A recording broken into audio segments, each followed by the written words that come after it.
ایک دن غوث پاک فرماتے ہیں کہ فاقوں سے میری حالت متغیر ہو رہی تھی کہ میں نے غیب سے آواز سنی، عبد القادر اٹھ روٹی قرض لے اور کھا تاکہ علم حاصل کرنے میں نقص نہ آ جائے۔ تحصیل علم کے دوران غوث پاک نے کتنی مشقتیں برداشت کی۔ طلباء کے لیے غوث پاک کی زندگی ایک درس ہے۔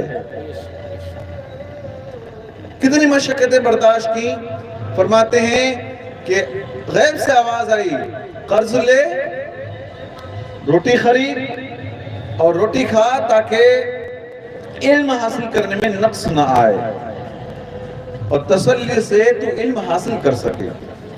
آپ نے کہا کہ میں غریب ہوں، مجھے قرض کون دے گا، اور اگر مجھے کسی نے قرض دے بھی دیا تو پھر میں قرض ادا کیسے کروں گا، اس لیے انکم کا کوئی سورس تو ہے نہیں۔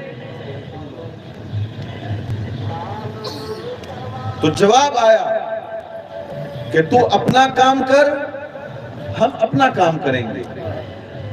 اس پر غوث پاک رضی اللہ تبارک و تعالیٰ عنہ ایک نان بھائی کے پاس پہنچے اور اس سے کہا، اے بھائی اگر مناسب سمجھتے ہو تو مجھے اس شرط سے روٹی قرض دے دیا کرو کہ اگر کہیں سے کچھ مل گیا تو قرض ادا کر دوں گا، اور مر گیا تو تم مجھے معاف کر دینا۔ نان بھائی فقیر دوست آدمی تھا، یہ سنتے ہی اس کی آنکھوں میں آنسو ڈبڈبا گئے۔ بولا، آپ جو کچھ چاہو مجھ سے لے لیا کرو اور پیسے کی فکر نہ کرو۔ غوث پاک رضی اللہ تبارک و تعالیٰ عنہ اس سے 1.5 روٹی روزانہ لینے لگے۔ ایک مدت گزر گئی، ایک دن خیال آیا بڑے شرم کی بات ہے، روٹی اس سے لے کر روز کھا لیتا ہوں، دینا اسے کچھ نہیں۔ اس وقت غیب سے آواز آئی، فلاں مقام پر جا۔ وہاں پہنچے تو دیکھا ایک سونے کا ٹکڑا پڑا ہوا تھا، اسے اٹھایا اور لا کر نان بھائی کو دے دیا۔ غیب سے اس طرح انتظام بھی ہوتا تھا جب وہ اس پر بھروسہ کر کے علم حاصل کرتے تھے۔ غوث اعظم تعلیم کے دنوں میں سبق پڑھ کر شہر میں نہیں رہتے تھے، مدرسے جاتے، سبق لیتے اور پھر شہر میں نہیں رہتے تھے، جنگلوں اور ویرانوں میں نکل جاتے اور وہیں پڑے رہتے اور دریائے دجلہ کے کنارے اگی ہوئی ہری بھری بوٹیوں کو کھاتے اور گھاس وغیرہ پر گزارا کرتے۔ یہ آپ کی زندگی ہے۔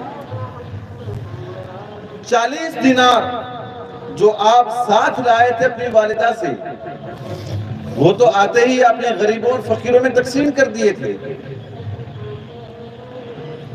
خود پتوں اور گھاس پر گزارا کرتے، اپنا مال جو تھا وہ غریبوں میں تقسیم کر دیا، اور خود کیا کھاتے تھے؟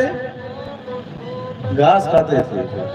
آج کے دور میں اپنے آپ کو فخر کے طور پر قادری کہنے والے دوسروں کا مال ہڑپ لیتے ہیں اور ڈکار بھی نہیں لیتے۔ غور کریں غوث پاک کی زندگی سے ہم کتنے ہٹے ہوئے ہیں۔